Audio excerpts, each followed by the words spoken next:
Welcome to Inspire physics classes friends. आज हम करने जा रहे हैं फिजिक्स का मॉक टेस्ट नंबर 25 से।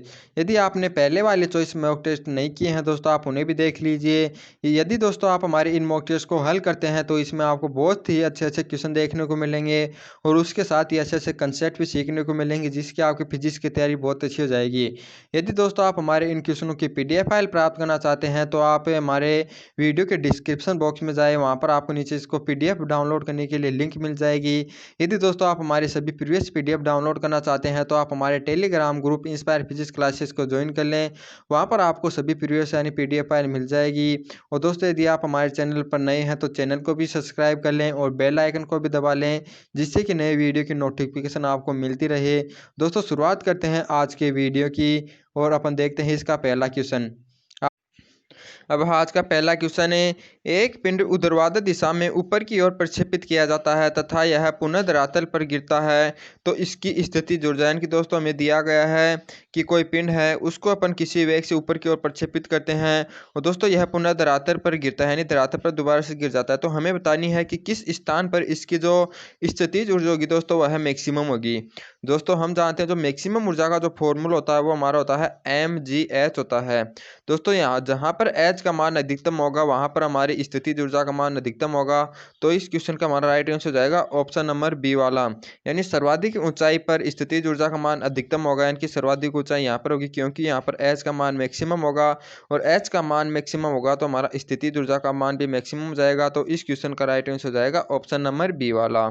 अब हमारा नेक्स्ट क्वेश्चन है, मान लीजिए कि समान द्रव्यमानों के दो पिंडों के बीच गुरुत्वाकर्षण बल F है। यदि दोनों पिंडों के बीच पार्थक्य दूरी को बिना परिवर्तित किए दोनों पिंडों के द्रव्यमान को 2 गुना कर दिया जाए तो वह बल कितना हो जाएगा।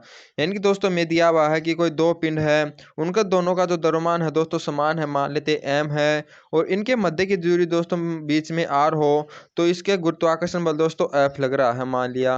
दोस्तों ये जो F हमारा हो जाएगा ये फॉर्मूले से कितना हो जाएगा Gm_m/r²।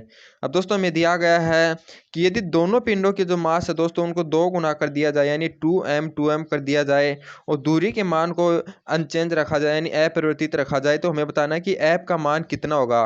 तो नया जो बल होगा दोस्तों F डैश वो कितना हो जाएगा, Gm1 का मान दोस्तों 2m हो गया और m2 का मान हमारा 2m हो गया और इसकी जो r है दोस्तों वो पहले के बराबर है। दोस्तों यानी कि यह जो हमारा नया बल प्राप्त हो गया वो कितना हो गया हमारा 4Gm_m/r² हो गया। यानी कि दोस्तों हमारा जो पहले वाला फोर्स था ये F, इसका 4 गुना में नया बल प्राप्त होगा यदि इसके द्रव्यमान को 2 गुना कर दिया जाए। तो इस क्वेश्चन का हमारा राइट आंसर हो जाएगा ऑप्शन नंबर सी वाला, यानी कि जो बल होगा वह 4F हो जाएगा। अब हमारा नेक्स्ट क्वेश्चन है, कोई पिंड 20 मीटर की ऊंचाई से मुक्त रूप से गिराया जाता है। जब वह 5 मीटर दूरी तक गिरने के पश्चात वस्तु की अपनी कुल ऊर्जा की 1/4 भाग क्या नहीं होगी, स्थितिज ऊर्जा के 1/4 भाग क्या नहीं होगी, स्थितिज ऊर्जा के 1/4 भाग में वृद्धि होगी या कुल ऊर्जा के 3/4 भाग में वृद्धि होगी। यानी दोस्तों इस क्वेश्चन में हमें बताया गया है कि कोई पिंड है वो 20 मीटर की ऊंचाई से मुक्त रूप से नीचे की ओर गिराया जाता है। दोस्तों वह 5 मीटर की यानी दूरी तक गिरने के पश्चात यानी 5 मीटर की दूरी पर वह गिर जाता है। तो हमें बतानी है कि दोस्तों उसकी ऊर्जा होगी वो किस प्रकार से परिवर्तित होगी, यानी वृद्धि होगी या उसमें हानि होगी, वो हमें बताना है। दोस्तों हम जानते हैं यदि वस्तु धरातल से h ऊंचाई पर स्थित होती है तो दोस्तों इसकी स्थितिज ऊर्जा u का मान होता है वो हमारा mgh होता है।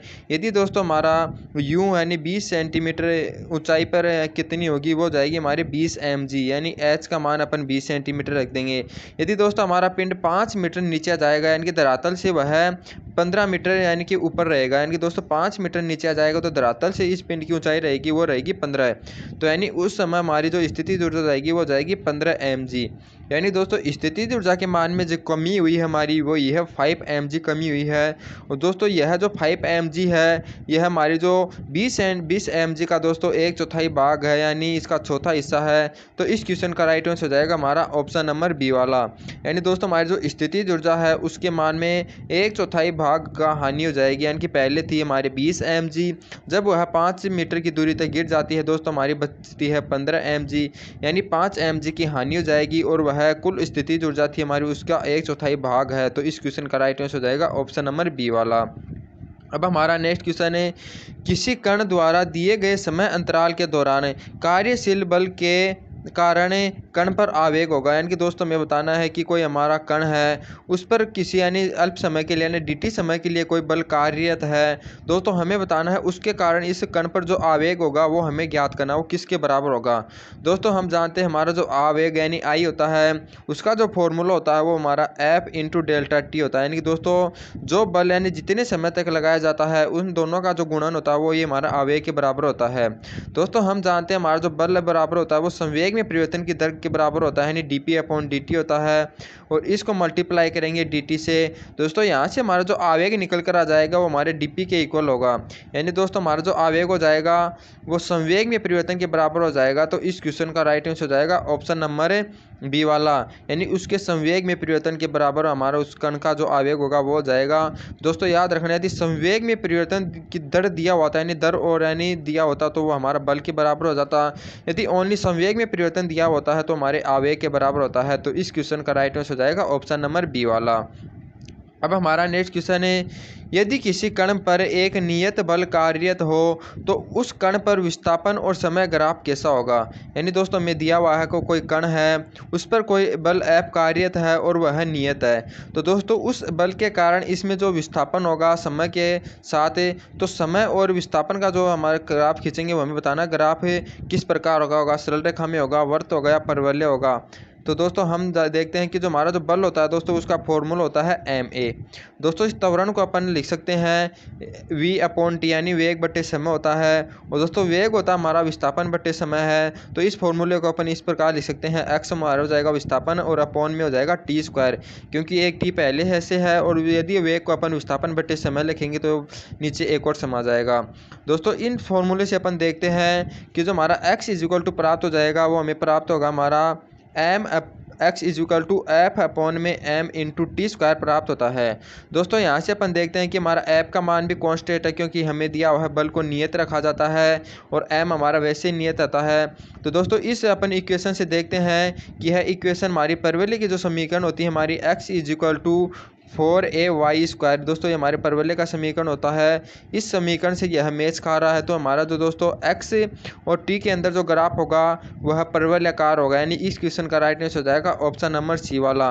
यानी दोस्तों यह हमें प्राप्त हुआ है x अपॉन में x equal to F upon m into t square. तो दोस्तों ये हमारा जो परवलय का समीकरण से मैच खा रहा है, इसलिए जो विस्थापन और समय के मध्य जो हमारा ग्राफ हो जाएगा वो हमारे पहला पैराबोला हो जाएगा। तो इस क्वेश्चन का राइट आंसर हो जाएगा ऑप्शन नंबर सी।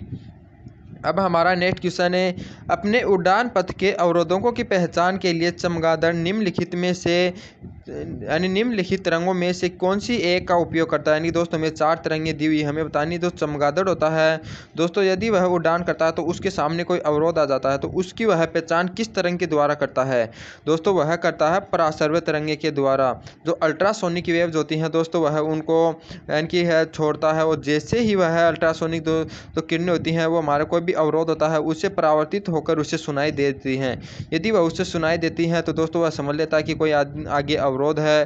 तो इस प्रकार जो हमारा चमगादड़ होता है वह अवरोधकों की पहचान करने के लिए पराश्रव्य तरंगों का उपयोग करता है, यानी अल्ट्रासोनिक वेव्स का उपयोग करता है। तो इस क्वेश्चन का राइट आंसर हो जाएगा ऑप्शन नंबर सी वाला। अब नेक्स्ट क्वेश्चन है, तापन के कारण पदार्थों में होने वाले प्रसरण के संबंध में निम्नलिखित कथनों में से कौन सा कथन सही नहीं है। यानी दोस्त हमें बताना कि हमें जो हमारा कोई भी वस्तु होती है यानी उसको अपन यदि ताप देते हैं तो दोस्तों ऊष्मा पाकर उसके अंतर प्रसरण होता है। तो उससे संबंधित दोस्तों हमें नीचे 4 कथन दिए हुए हैं, तो हमें बताना है कि उनमें से एक कथन गलत है। दोस्तों कौन सा कथन गलत है। पहला कथन हमें दिया हुआ है, जैसे जैसे बर्फ पिघलती है तो उसमें 4 डिग्री सेल्सियस तक एक समान प्रसरण होता है। दूसरा ऑप्शन है कि तापमापी तापन के कारण प्रसरण के सिद्धांत के आधार पर कार्य करती है। तीसरा है 2 रेल पटरियों के बीच तापन के कारण होने वाले प्रसरण की गुंजाइश रखने के लिए थोड़ा अंतराल रखा जाता है। तीसरा है किसी धातु के तार का ताप बढ़ाने पर उसकी लंबाई बढ़ती है। तो दोस्तों इस क्वेश्चन का राइट आंसर होगा हमारा ऑप्शन नंबर ए वाला। यानी दोस्तों में ए वाला ऑप्शन गलत दिया हुआ है, क्योंकि हम जानते हैं कि दोस्तों 4 डिग्री सेल्सियस पर जो हमारा जल होता है इसका जो आयतन होता है दोस्तों वो न्यूनतम होता है। तो इस कारण जैसे ही अपन इसको जल को यानी बर्फ को 0 डिग्री से लेकर के 4 डिग्री सेल्सियस तक गर्म करेंगे दोस्तों, तो उसके आयतन में प्रसरण न होकर दूसरे उसके आयतन में कमी होगी, क्योंकि 4 डिग्री सेल्सियस पर आयतन होता है दोस्तों वह न्यूनतम होता है। तो पहले 0 से 4 तक उसके आयतन में कमी होगी, उसके बाद में उसमें प्रसरण होता है। लेकिन हमें ऑप्शन ए में दिया हुआ है कि 4 डिग्री सेल्सियस तक एक समान प्रसरण होता है, जो कि हमारा गलत है। तो इस क्वेश्चन का राइट आंसर हो जाएगा हमारा ऑप्शन नंबर ए वाला, यानी यह कथन हमें गलत दिया हुआ है। अब हमारा नेक्स्ट क्वेश्चन है, पसीना शरीर को ठंडा करता है क्योंकि। यानी दोस्तों हमारा शरीर होता है, जब इस पर कोई पसीना आता है तो हमारा शरीर ठंडा हो जाता है, वो क्यों होता है दोस्तों? वो होता है वाष्पीकरण के गुप्त ऊष्मा की आवश्यकता होती है, इस कारण हमारा शरीर ठंडा हो जाता है। क्योंकि दोस्तों जब भी हमारे शरीर पर जो पसीना आता है, तो जब इसका जो यानी कि वाष्पीकरण होता है दोस्तों, इसे गुप्त ऊष्मा की आवश्यकता होती है। तो ये जो गुप्त ऊष्मा होती है दोस्तों हमारे शरीर के आसपास के वातावरण से और हमारे शरीर से प्राप्त करता है। तो इस कारण यहाँ पर ऊष्मा है कि यानी कि कमी होने के कारण हमें शरीर जो दोस्तों हमारा ठंडा हो जाता है। तो इस क्वेश्चन का राइट आंसर हो जाएगा ऑप्शन नंबर बी वाला, यानी जब हमारा पसीना होता है उसके वाष्पीकरण के लिए जो गुप्त ऊष्मा की आवश्यकता होती है, उसी के कारण हमारा शरीर ठंडा हो जाता है। अब हमारा नेक्स्ट क्वेश्चन है, किसी ध्वनि तरंग की आवृत्ति 2 किलो हर्ट्ज तथा तरंग दैर्ध्य 35 सेंटीमीटर है। यदि प्रेषक से यानी 1.4 किलोमीटर की दूरी पर स्थित हो तो प्रेषक को कितने यानी समय अंतराल बाद ध्वनि सुनाई देगी। यानी दोस्तों में दिया हुआ है कि कोई स्रोत है जो ध्वनि तरंग उत्पन्न कर रहा है, उसकी आवृत्ति दी हुई है, उसकी तरंग दैर्ध्य दी हुई है, और दोस्तों स्रोत और जो हमारा प्रेषक है उनके मध्य की दूरी दी हुई है। तो हमें बताना है कि जो ध्वनि तरंग होगी वह प्रेषक तक कितने समय बाद पहुंचेगी, यानी श्रोता को कितने बार सुनाई देगी। दोस्तों सबसे पहले अपन निकालेंगे इस तरंग की वेलोसिटी का जो फॉर्मूला होता है वो होता है हमारा म्यू लैम्डा होता है। और दोस्तों फिर अपन यानी समय निकालेंगे, समय का जो फॉर्मूला होता है वो होता है हमारा दूरी बटे चाल होता है। दोस्तों हमें चाल हमें पता है वो हो जाएगी हमारी यानी डी अपॉन हो जाएगा म्यू लेमडा, क्योंकि यानी कि दोस्तों वी का मान होता है म्यू लेमडा के इज इक्वल। तो दोस्तों इस फॉर्मूले में डी का, म्यू का और लेमडा का मान रखेंगे तो हमारा जो समय प्राप्त हो जाएगा, कितने समय बाद जो ध्वनि होगी वह प्रेषक के पास पहुंचेगी। दोस्तों इसके फॉर्मूले के अपन मान रखते हैं, हमें दिया हुआ है 1.4 किलोमीटर दूरी का मान। तो दोस्तों इसको अपन लिख सकते हैं 1400 मीटर, यानी 1.4 किलोमीटर हो जाएगा हमारा 1400 मीटर। और दोस्तों में यानी कि आवर्ती का मान दिया हुआ है 2 किलो हर्ट्ज, यानी इसको लिख सकते हैं अपन 2000 हर्ट्ज हो जाएगा। दोस्तों तरंग दैर्ध्य दी हुई है हमें 35 सेंटीमीटर, यानी हो जाएगा 35 गुणा 10 की पावर माइनस 2 मीटर हो जाएगा। दोस्तों यानी कि 10 की पावर माइनस 2 है तो ये ऊपर चला जाएगा, 10 की पावर 2 हो जाएगा। दोस्तों यदि इसको अपन सोल्व करते हैं तो हमारा निकल कर आ जाएगा 2, यानी कि इसका राइट आंसर हो जाएगा 2 सेकंड। यानी दोस्तों हमारी ध्वनि तरंग होगी वो 2 सेकंड के बाद यानी प्रेषक तक पहुंच जाएगी। तो इस क्वेश्चन का राइट आंसर हो जाएगा ऑप्शन नंबर ए वाला। दोस्तों इसको सोल्व कर लेना, यानी 2 जीरो से 2 जीरो कैंसिल कर देंगे, ये 1 जीरो वाली इसकी 1 जीरो से कैंसिल कर देंगे, इसको इसे डिवाइड करेंगे तो दोस्तों हमारा 7 बच जाएगा, इसको अपन इससे करेंगे 5, यदि 10 को 5 से डिवाइड करेंगे तो हमारा 2 ही निकलेगा, यानी कि इसका कैलकुलेशन आप कर लेना, 2 सेकंड हमारा राइट आंसर हो जाएगा। अब है नेक्स्ट क्वेश्चन है, किसी 15 सेंटीमीटर फोकस दूरी वाले उत्तल लेंस से 10 सेंटीमीटर की दूरी पर एक पेंसिल ऊर्ध्वाधर रखी हुई है, तो पेंसिल के प्रतिबिंब की आकृति क्या होगी। यानी दोस्तों हमें बताना है कि कोई हमें उत्तल लेंस दिया हुआ है जिसकी फोकस दूरी हमें बता दी गई है वो हमारी 15 सेंटीमीटर है, और दोस्तों जो हमारा लेंस है उसे 10 सेंटीमीटर की दूरी पर कोई पेंसिल रखी हुई है। यानी दोस्तों यह जो हमारा बिंब की स्थिति हो जाएगी, यानी ऑब्जेक्ट की स्थिति हो जाएगी, वो फोकस और ध्रुव के मध्य हो जाएगी, क्योंकि हमें फोकस यानी 15 सेंटीमीटर दी हुई है और इसकी दूरी ओनली 10 सेंटीमीटर है। दोस्तों इसका जो प्रतिबिंब बनेगा, याद रखना, जब फोकस और ध्रुव के मध्य जो प्रतिबिंब यदि यानी ऑब्जेक्ट रखा होता है तो इसकी जो इमेज बनेगी वो हमारी आभासी, सीधी और आवर्धित बनती है। तो इस क्वेश्चन का राइट आंसर हो जाएगा ऑप्शन नंबर डी वाला। दोस्तों वो कैसे बनती है एक बार मैं आपको डायरेक्ट डायग्राम भी बता देता हूँ। दोस्तों इसकी एक समांतर किरणें अपन गुजराएंगे तो वो इस प्रकार आएगी और वह फोकस से होकर गुजरेगी। और दोस्तों यदि इसका एक किरण यदि अपन ध्रुव से निकालते हैं दोस्तों वो इस प्रकार से निकलेगी, यानी कि ये दोस्तों आगे किरण कहीं पर भी नहीं मिलेगी क्योंकि इसकी डिस्टेंस रेगुलर है, यानी बढ़ती होती जा रही है। तो यदि इन दोनों किरणों को अपन पीछे की ओर बढ़ाते हैं तो दोस्तों ये है किरणें यहाँ पर मिलती हैं। तो यहाँ पर अपन देखते हैं कि जो ये बिंब हमें प्राप्त होता है, प्रतिबिंब प्राप्त होता है, यानी इमेज जो प्राप्त होती है दोस्तों आवर्धित होती है, यानी बड़ी होती है, सीधी होती है, और यह आभासी किरणों द्वारा बन रही है, यानी आभासी होता है। तो इस क्वेश्चन का राइट आंसर आएगा ऑप्शन डी वाला, आभासी, सीधा एवं आवर्धित। अब दोस्तों नेक्स्ट क्वेश्चन है, जब सूर्य क्षितिज के निकट होता है तो अर्थात सुबह और शाम को वह लालिमा युक्त दिखाई देता है, वह किस कारण होता है। यानी दोस्तों सुबह और शाम के समय यानी यानी जब सूर्य क्षितिज में होता है तो हमें लाल रंग का दिखाई देता है, वह किस कारण दिखाई देता है। यानी यहाँ पर क्षितिज में होता है तब। दोस्तों हम जानते हैं कि क्षितिज के समय जो सूर्य का प्रकाश होता है इसको अधिक दूरी तय करनी पड़ती है हमारे तक पहुँचने के लिए। और हम जानते हैं जो लाल प्रकाश यानी लाल रंग का प्रकाश होता है दोस्तों, उसका वायुमंडल द्वारा न्यूनतम प्रकीर्णन होता है। तो इस कारण दोस्तों लाल रंग ही हमारे पास पहुंच पाएगा, और बाकी जो हमारे बाकी के जो कलर होते हैं सूर्य के प्रकाश के, वो दोस्तों हमारी अधिक दूरी तय करने के कारण उसका प्रकीर्णन हो जाता है और ओनली लाल रंग ही हमारे तक पहुंचता है। तो हमें जो सूर्य होता है सुबह और शाम के समय लाल रंग युक्त दिखाई देता है। तो इस क्वेश्चन का राइट आंसर हो जाएगा हमारा ऑप्शन नंबर ए वाला, यानी जो हमारा लाल प्रकाश होता है उसका प्रकीर्णन वायुमंडल द्वारा न्यूनतम होता है, इसी कारण हमें सूर्य लाल रंग का दिखाई देता है।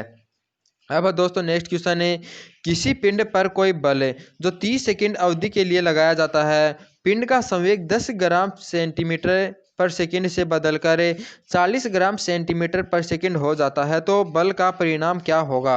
यानी दोस्तों में क्या दिया हुआ है कि कोई हमारा पिंड है उस पर कोई बल F लगाया जा रहा है, और दोस्तों वह 3 सेकंड के लिए लगाया जाता है, और इस अवधि के अंदर जो हमारा जो संवेग है दोस्तों 10 ग्राम से 40 ग्राम सेंटीमीटर पर सेकंड हो जाता है। दोस्तों हमें निकालना है बल कितना होगा। दोस्तों हम जानते हैं जो फोर्स का फॉर्मूला होता है वो संवेग में परिवर्तन की दर के बराबर होता है, dp/dt होता है। तो संवेग में परिवर्तन दोस्तों हमारा यहाँ पर हुआ है 10 से 40 होगा, यानी कि संवेग में परिवर्तन 30 हुआ है। समय हमें दिया हुआ है 3 यानी 3 सेकंड में हुआ है। दोस्तों यदि इसको अपन सोल्व करते हैं तो हमारा निकल कर आता है 10 से। दोस्तों यानी कि हमारा जो फोर्स का मान हो जाएगा वो होगा 10 डाइन होगा। दोस्तों डाइन क्यों होगा, यानी कि न्यूटन नहीं होगा, क्योंकि यहाँ पर जो हमारे मात्रक रखे हैं हमने दोस्तों ग्राम सेंटीमीटर पर सेकंड में रखे हैं, यानी CGS पद्धति में मात्र रखे हैं। तो CGS पद्धति में जो हमारा बल का मात्रक होता है वो न्यूटन न होकर के दोस्तों डाइन होता है। तो इस क्वेश्चन का राइट आंसर हो जाएगा ऑप्शन नंबर ए वाला। अब नेक्स्ट क्वेश्चन है, चांदी का विशिष्ट गुरुत्व 11 है, लोहे का विशिष्ट गुरुत्व 8 है, तो निम्नलिखित में से कौन सा एक लोहे के सापेक्ष चांदी का सन्निकट आपेक्ष घनत्व होगा। यानी दोस्तों में चांदी का विशिष्ट गुरुत्व दिया हुआ है और लोहे का विशिष्ट गुरुत्व दिया हुआ है, और लोहे के सापेक्ष चांदी का हमें सन्निकट आपेक्ष घनत्व पूछा गया है। यानी कि दोस्तों में पूछा गया है, अब घनत्व पूछा गया है सिल्वर का, हमारा जो दोस्तों लोहा होता है यानी F, इसके सापेक्ष हमें पूछा गया है। तो दोस्तों इसका जो फॉर्मूला होता है वो हमारा जानते हैं ये होता है, यानी कि सिल्वर का पूछा गया है तो अपन लिखेंगे चांदी का पूछा गया है तो ऊपर तो जाएगा चांदी का विशिष्ट घनत्व है, अपॉन में हो जाएगा दोस्तों हमारा लोहे का विशिष्ट घनत्व है, लोहे का विशिष्ट घनत्व है। तो इसका मान अपन निकालेंगे तो चांदी का हमें दिया हुआ है 11, लोहे का दिया हुआ है 8 है, तो हमारा हो जाएगा म्यू एफ म्यू एस का मान हो जाएगा।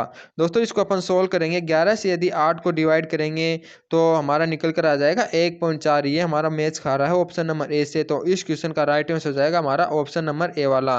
दोस्तों यदि हमें जिसका निकालना हो उसको ऊपर रखा जाता है, जिसके सापेक्ष घनत्व निकालना हो तो उसका जो हमारा विशिष्ट गुरुत्व होता है उसको नीचे रखा जाता है। तो इन दोनों का अनुपात निकालने पर हमें लोहे के सापेक्ष चांदी का सन्निकट आपेक्ष घनत्व प्राप्त हो जाएगा। तो इस क्वेश्चन का राइट आंसर हो जाएगा ऑप्शन नंबर ए वाला। अब है नेक्स्ट क्वेश्चन है, किसी साधारण परिपथ में 12 वोल्ट की एक बैटरी 12 ओम के प्रतिरोध के साथ एक बल्ब लगा है, तो स्विच को ऑन करने पर परिपथ में लगे एमीटर का पठ्यान क्या होगा। यानी दोस्तों में दिया हुआ है कि कोई एक परिपथ है वह है, यानी कि उसमें 12 वोल्ट की एक बैटरी लगी हुई है और उसमें 24 ओम का कोई यानी प्रतिरोध का कोई बल्ब लगा हुआ है। यदि दोस्तों इस स्विच को ऑन कर दिया जाता है तो हमें बताना परिपथ में कौन सी धारा होगी। दोस्तों हम जानते हैं धारा का फॉर्मूला होता है वो उसका फॉर्मूला होता है हमारा V/R होता है। V का मान हमें 12 दिया हुआ है और R का मान हमें 24 दिया हुआ है। तो इसको अपन सोल्व करेंगे तो हमारा निकल आएगा 0.5। तो इसका राइट आंसर हो जाएगा 0.5 एम्पियर यानी धारा बहेगी परिपथ के अंदर। तो इस क्वेश्चन का राइट आंसर हो जाएगा ऑप्शन नंबर ए। अब है नेक्स्ट क्वेश्चन है, 2, 4 और 8 ओम प्रतिरोध वाले 3 प्रतिरोध समांतर क्रम में जुड़े हैं, तो इस निकाय का तुल्य प्रतिरोध होगा। यानी दोस्तों 3 प्रतिरोध हैं 2, 4 और 8 ओम के, उनको परस्पर समांतर क्रम में जोड़ा गया है। तो निकाय का दोस्तों जो तुल्य प्रतिरोध होगा वो हमें निकालना है। दोस्तों तुल्य प्रतिरोध अपन निकालेंगे, यानी कि दोस्तों इनको समांतर क्रम में जोड़ा गया है तीनों प्रतिरोध को। तो समांतर क्रम के लिए दोस्तों जो तुल्य प्रतिरोध होता है उसका जो फॉर्मूला होता है वो हम जानते हैं 1/R1 + 1/R2 1/R2 plus 1/R3 होता है 1/R इक्वल के। दोस्तों यहाँ से अपन इनका मान निकालेंगे तो 1/R का मान हो जाएगा वो 1/2 प्लस 1/4 प्लस 1/8 हो जाएगा। यदि इसको अपन सोल्व करेंगे तो लघुत्तम इसका 8 हो जाएगा। दोस्तों यहाँ पर हो जाएगा 4, यहाँ पर हो जाएगा 2 और यहाँ पर हो जाएगा 1, यानी ये हो जाएगा 3 और 4 यानी 7 हो जाएगा। यानी कि दोस्तों हमारा जो तुल्य प्रतिरोध निकल कर आएगा वह 8/7 निकल कर आएगा। यदि इसको सोल्व करते हैं दोस्तों इसका मान हमें 2 से कम प्राप्त होता है, तो इस क्वेश्चन का राइट आंसर हो जाएगा ऑप्शन नंबर ए वाला। यानी दोस्तों हमें जो तुल्य प्रतिरोध प्राप्त होगा वह 2 ओम के मान से भी कम प्राप्त होगा, तो इस क्वेश्चन का राइट आंसर हो जाएगा ऑप्शन नंबर ए। अब नेक्स्ट क्वेश्चन है निम्नलिखित अब हमारा नेक्स्ट क्वेश्चन है निम्नलिखित किस किरणों के युग में कौन सी प्रकृति यानी विद्युत चुम्बकीय होती है। यानी दोस्तों में यानी 4 युग में दिए हुए हैं 2-2 के यानी किरणों के, तो हमें बताना है कि कौन सा युग में विद्युत चुम्बकीय प्रकृति का है, तो हमें बताना है। तो दोस्तों इस क्वेश्चन का राइट आंसर हो जाएगा ऑप्शन नंबर डी वाला। यानी कि पहले ऑप्शन में दोस्तों जो बीटा किरणें दी हुई हैं वो हमारी जो इलेक्ट्रोमैग्नेटिक वेव होती है उसमें शामिल नहीं है, और दूसरे ऑप्शन में जो हमारे कैथोड किरणें दी हुई हैं दोस्तों हमारे इलेक्ट्रोमैग्नेटिक किरणें नहीं होती हैं, और तीसरे ऑप्शन में दोनों ही दी हुई है यानी दोनों ही नहीं होती हैं, और चौथे ऑप्शन में दोस्तों में दी हुई हैं एक्स किरणें और गामा किरणें। ये दोनों क्या होती हैं दोस्तों हमारे इलेक्ट्रोमैग्नेटिक यानी वेव्स होती हैं, तो इस क्वेश्चन का राइट आंसर हो जाएगा ऑप्शन नंबर डी वाला। यानी कि दोस्तों एक्स किरणें और गामा किरणें हमारी विद्युत चुम्बकीय किरणें होती हैं, तो इस क्वेश्चन का राइट आंसर हो जाएगा ऑप्शन नंबर डी। अब नेक्स्ट क्वेश्चन है जब एक्स किरणें उत्पादित होती हैं तो यानी जब दोस्तों एक्स किरणों का उत्पादन होता है तो हमें बताना हुआ लक्ष्य पर क्या करती हैं, ऊष्मा उत्पन्न करती हैं, ऊष्मा अवशोषित करती हैं, ताप स्थिर रहता है या चमकीला प्रकाश देती हैं। यानी दोस्तों हमें बताना है कि जब एक्स किरणें उत्पादित होती हैं तो क्या होगा। दोस्तों हम जानते हैं एक्स किरणें होती हैं उनकी आवर्ती होती है म्यू यानी फ्रीक्वेंसी का मान दोस्तों बहुत अधिक होता है, और फ्रीक्वेंसी का मान अधिक होने के कारण दोस्तों इसके अंदर एनर्जी भी अधिक होती है। जैसे यह दोस्तों लक्ष्य पर आपतित होती हैं तो इसकी जो एनर्जी का मान होता है दोस्तों ऊष्मा के रूप में परिवर्तित हो जाता है टकराने के बाद, तो यानी कि दोस्तों यह लक्ष्य पर ऊष्मा उत्पन्न करती हैं, तो इस क्वेश्चन का राइट आंसर हो जाएगा ऑप्शन नंबर ए वाला। यानी जब एक्स किरणों का किरणें उत्पादित होती हैं दोस्तों वह लक्ष्य पर ऊष्मा उत्पन्न करती हैं, तो इसका राइट आंसर हो जाएगा ऑप्शन नंबर ए। अब नेक्स्ट क्वेश्चन है 3 अशून्य vector b a b c संतुष्ट करते हैं a dot b is equal to a dot c is equal to 0 को, तो वेक्टर बी और सी समरेख नहीं है। वेक्टर ए या तो निम्नलिखित की दिशा में है या इसके विपरीत दिशा में है, तो दोस्तों हमें बताना है कि ए की जो डायरेक्शन होगी वो किसकी दिशा में होगी, और हमें 3 सदिश दिए हुए हैं ए और बी। दोस्तों सबसे पहले हमें बताया गया है a dot b is equal to 0 है, यानी दोस्तों ए और बी का डॉट मल्टीप्लाई 0 है, तो इसका मतलब है कि दोस्तों ए और बी आपस में परपेंडिकुलर हैं, तो मान लेते ये हैं ए और ये है बी। और दोस्तों अगली कंडीशन से हमें प्राप्त होता है ए डॉट सी, यानी जो हमारा सी है दोस्तों वो भी ए के परपेंडिकुलर है, यानी दोस्तों ए के परपेंडिकुलर वह है यानी वाई एक्स के अनुदिश भी हो सकता है हर जेड एक्स के अनुदिश, लेकिन हमें दिया हुआ है कि जो बी है दोस्तों वह सी के समरेख नहीं है।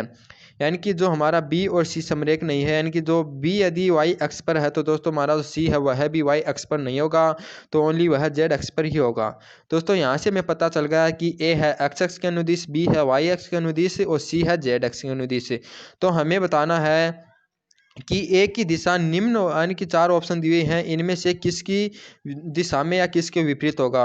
दोस्तों हम देखते हैं यानी बी प्लस सी देखते हैं तो बी प्लस सी यानी बी और सी का परिणामी दोस्तों हमारा इस डायरेक्शन में होगा यानी वाई जेड के तल में होगा, तो इस कारण हमारा यह ए है दोस्तों वह एक्स तल में है, तो यह एक डायरेक्शन में नहीं है, तो हमारा ए वाला ऑप्शन नहीं होगा।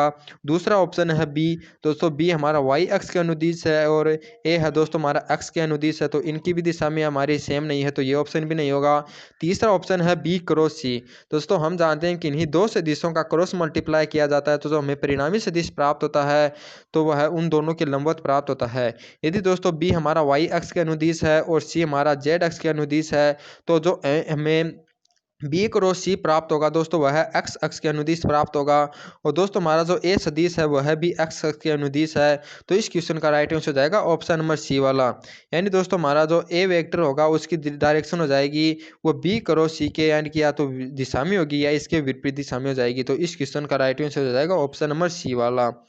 अब हमारा नेक्स्ट क्वेश्चन है 100 किलो यानी पास्कल और 300 केल्विन पर 4 ग्राम ऑक्सीजन का आयतन क्या होगा यदि सार्वत्रिक गैस नियतांक 8.31 किलो पास्कल डेसीमीटर क्यूब प्रति मोल प्रति केल्विन है। दोस्तों हमें दिया हुआ है कि 100 किलो पास्कल यानी जो प्रेशर है और टेम्परेचर का मान 300 केल्विन है। तो 4 ग्राम जो ऑक्सीजन है उसका आयतन निकालना। तो सबसे पहले दोस्तों अपन मोलों की संख्या निकालेंगे, यानी 4 ग्राम में ऑक्सीजन में कितने मोल होंगे। तो मोलों की संख्या निकालते हैं, उसका फॉर्मूला होता है भार बटे अणुभार। यहाँ पर भार हमें दिया हुआ है दोस्तों 4 ग्राम दिया हुआ है, इसका ऑक्सीजन का अणुभार होता है 32 ग्राम। तो हमारी जो मोलों की संख्या निकल कर आ जाएगी दोस्तों वो हो जाएगी 1/8 है। तो यहाँ से अपन इसको आगे देखते हैं दोस्त। हमारा जो गैस का आदर्श गैस का समीकरण होता है वो होता है p v is equal to n r t होता है।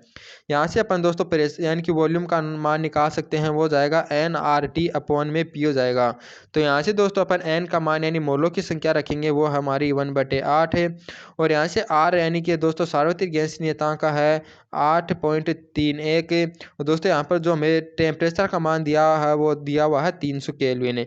और अपॉन में रख देंगे अपन प्रेशर का मान दिया हुआ है 100 पास्कल यानी 100 किलो पास्कल।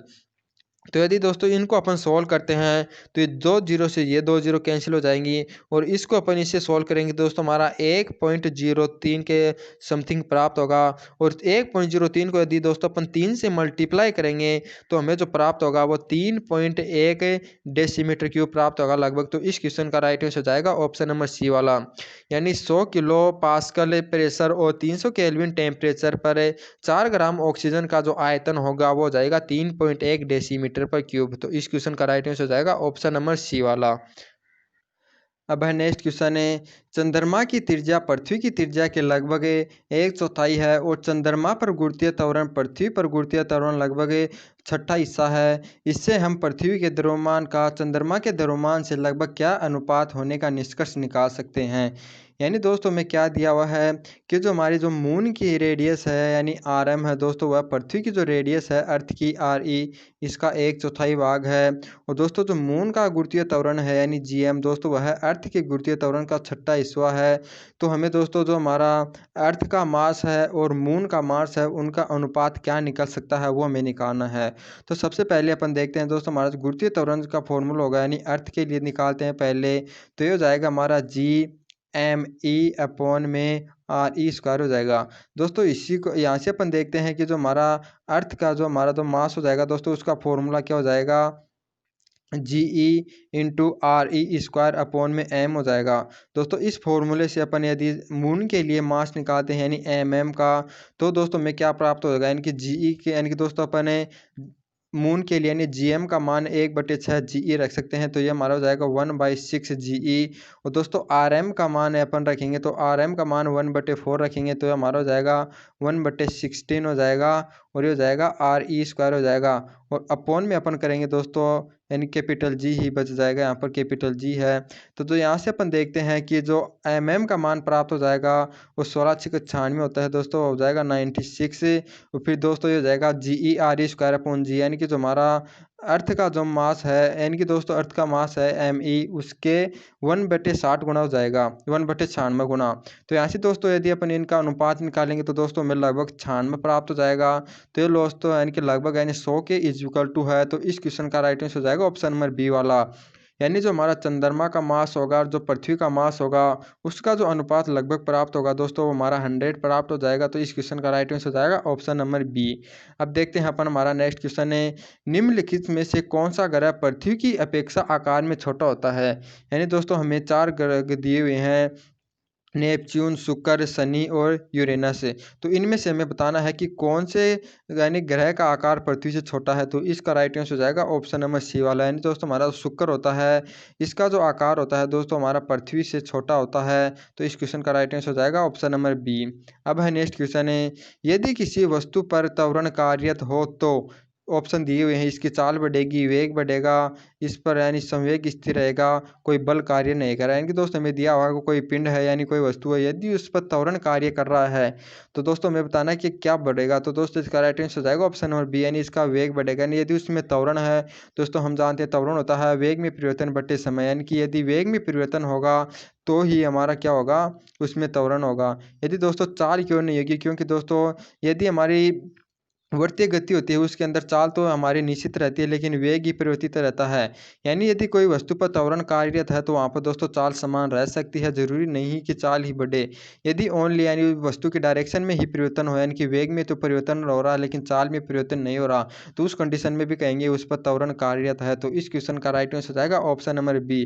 दोस्तों कई बच्चे चाल कर देते हैं, तो याद रखना चाल में परिवर्तन नहीं होगा, यानी कि 100% यानी यह कंडीशन लागू नहीं होती। यदि किसी वस्तु पर त्वरण लागू हो तो उसकी चाल में यानी परिवर्तन होगा ही, तो उसकी चाल स्थिर भी रह सकती है। तो इस क्वेश्चन का राइट आंसर हो जाएगा ऑप्शन नंबर बी वाला। अब है नेक्स्ट क्वेश्चन है, वह ताप जिस पर सेंटीग्रेड व फ़ारेनहाइट पैमाने का समान पाठ्यांक बताते हैं। यानी दोस्तों हमें वह टेम्परेचर बताना है जिस पर जो हमारा सेंटीग्रेड के अंदर नापने वाला जो पैमाना होता है वो फ़ारेनहाइट के अंदर जो पाने वाला पैमाना होता है उस पर समान पाठ्यांक दे। ऐसा कौन सा टेम्परेचर है जो सेल्सियस और फ़ारेनहाइट में बराबर होता है? दोस्तों वो होता है -40।